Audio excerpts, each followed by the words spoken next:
seorang hamba itu jika sudah diletakkan jasadnya di dalam kuburnya, kemudian ditinggalkan oleh orang-orang yang telah mengiringinya. Jadi mengiringi, memakamkan, sudah selesai, ditinggalkan. Jadi begitu ditinggalkan itu sudah mulai terdengar suara orang-orang yang meninggalkannya. Kalau sudah pergi semua itu, ya, kemudian atahu malakan, datanglah dua malaikat. Keduanya mendudukkan orang itu, jasad itu, ya. Fayaqulani lahu, maka berkata, mulai diinterogasi, mulai ditanya. Ya, malaikat itu bertanya kepadanya, dua malaikat itu bertanya, "Ma kunta taqulu fi hadzal rajuli Muhammadin sallallahu alaihi wasallam?" Ya, bagaimana pendapatmu tentang sosok ini? Ya, laki-laki ini itu Muhammad sallallahu alaihi wasallam. Ya, pertanyaan tuh pertama disampaikan. Ya, kemudian fayaqulu, maka menjawab hamba itu, asyhadu annahu Abdullah wa rasuluh. Saya bersaksi bahwa beliau ini adalah hamba Allah dan rasulnya. Ya. Fayuqalu, maka dikatakan kepadanya, unzur ila maq'adika minan nar abdalakallahu bihi maq'adan minal jannah. Allahu akbar. Jadi di alam kubur itu sudah ditampakkan, di tempat kamu ini begini-begini. Ini ada dua kemungkinan kata malaikat. Lihat nih.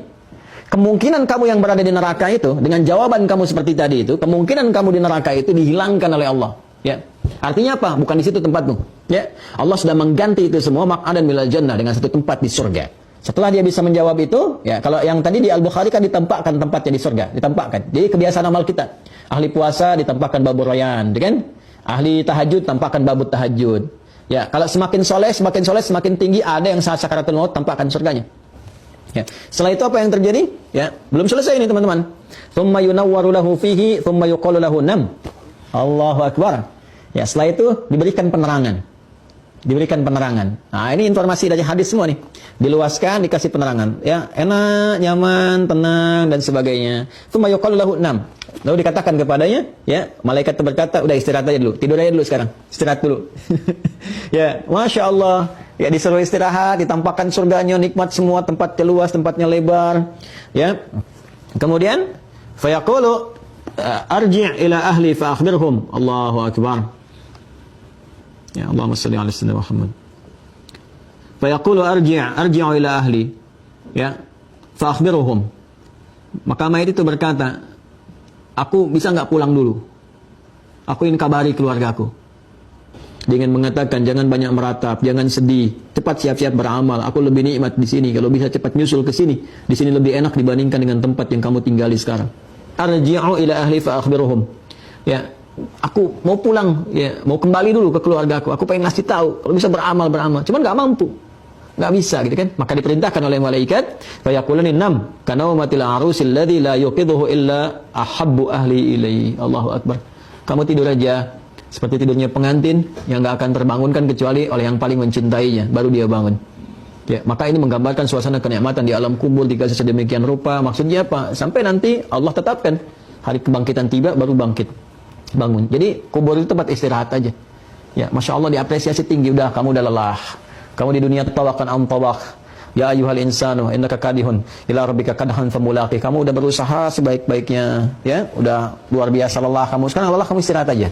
Karena udah nanti ada kebangkitan, tegang lagi macam-macam. Udah jangan sibuk lagi, udah enggak ada amal lagi, selesai kamu. Enggak ada jejak lagi. Makanya disebut alamnya kubur karena enggak ada jejak amal lagi setelah itu. Udah diam aja di sini istirahat. Istirahat sampai kebangkitan tiba dan sebagainya. Kecuali nanti yang Allah kehendaki karena hikmah-hikmah tertentu, hal-hal tertentu. Ya, misalnya dia bermohon kepada Allah, dengan terus kitanya sering mendoakan juga, terus ngirim kebaikan-kebaikan, kan? Ya, dengan doa-doa, dengan amal soleh, dengan sedekah. Itu ada yang diperkenankan, melihat dalam mimpi, kan? Ngasih isyarat, senyum, bahagia, macam-macam. Ada yang demikian dengan kehendak Allah Subhanahu wa taala. Itu babnya tersendiri. Nanti begitu masuk bab itu kita terangkan sehingga paham dengan ilmunya. Ya, bagian terakhirnya hatta yab'athahu Allahu min madji'ihi dzalika, ya, min madji'ihi dzalika, sampai Allah membangkitkan dari tempat beristirahatnya itu. Wa in kana munafiqan qala sami'tu an-nasa yaqulu fa qultu mithlahu la adri. Tapi kalau orang munafik, ya, orang munafik diminta untuk bersyahadat mengenali Rasulullah, dia enggak bisa. Tadi kayak di Al-Bukhari, dia berkata, ya, sami'tu an-nasa yaqulun, saya dengar manusia banyak bicara, orang-orang banyak menyampaikan begitu. Ya, fa qultu mithlahu la adri. Maka saya pun, ya, menyampaikan seperti itu aja. Saya nggak tahu sosok ini siapa, ya kan? Saya nggak tahu harus mengatakan apa, ya. Fayaqulani qad kunna na'lamu annaka taqulu dzalika. Maka malaikat itu mengonfirmasi, kami juga tahu kebiasaan kamu pasti nggak pernah kebiasaan begitu. Kamu nggak pernah ibadah, nggak pernah ucapkan itu, nggak kenal dengan siapa sosok ini. Jadi dihardik oleh malaikat, la daraita wala talaita. Kamu ini nggak ngerti, nggak tahu, ya, karena nggak pernah belajar baca, nggak pernah pahami. Kenapa dikasih kesempatan hidup? 20 tahun, 30 tahun, 40 tahun, 50 tahun, bahkan puluhan tahun, 70 tahun, 60 tahun, sampai fisik berubah, ya menjadi rapuh, letih, rambut mulai memutih, masih nggak ngerti juga. Ini ada anak 6 tahun ngerti la ilaha illallah, kamu 60 tahun nggak ngerti-ngerti, gitu kan? Ini bahasanya gitulah kurang lebih ya. Ya kalau yang nyatanya nanti saat masuk nanti tahu sendiri. Lalu apa yang terjadi kemudian? La daraita wala tari. Kamu nggak tahu karena kamu nggak pernah mau memahami, nggak pernah mau belajar, nggak pernah mau mengerti. Tsumma yudrabu bimitraqatin min hadidin darbatan baina udhunaihi. A'udzubillahi min dzalik. Na'udzubillah. Dan tsumma yudrabu bimitraqah, kemudian dipukullah dia dengan palu ghadam min hadidin terbuat dari besi. Ya, dipukul dengan palu godam terbuat dari besi, darbatan baina udhunaihi, satu pukulan di antara dua telinganya, di dahi, di kening. Pukul, boom, gitu kan? Dia nggak pernah sujud. Ya, nggak pernah sujud, yang nggak pernah menghamba kepada Allah, ya kan? Maka kalau tadi di Al-Bukhari dipukul dulu tuh. Dipukul ya, pakai palu besi tadi udah dipukul, maka malaikat itu dikonfirmasi di At-Tirmidzi, setelah itu belum selesai, udah dipukul, diperintahkan kepada tanah, himpit tuh sampai hancur. Maka hancurlah kemudian tulang belulangnya, habis semuanya. Ya, dan terus begitu, terus tuh kan. Ya, terus begitu dihancurkan sampai kemudian tiba hari kiamat. Jadi tiap waktu begitu aja. Ya, tiap waktu begitu, dihimpit, hancurkan, pukul, himpit, hancurkan, selesai gitu kan. Dan demikian. Jadi kita berlindung pada Allah Subhanahu wa taala akan keadaan-keadaan di alam kubur karena ini perkaranya gaib dan belum ada riset pengetahuan dan tidak mungkin ada juga sehingga bisa ditangkap oleh akal. Maka nggak usah menyoal dengan akal. Ya, kalau ada orang menyoal akal dengan alam kubur, ini menunjukkan dua hal. Satu, imannya dangkal. Kedua, ilmunya juga nggak ada.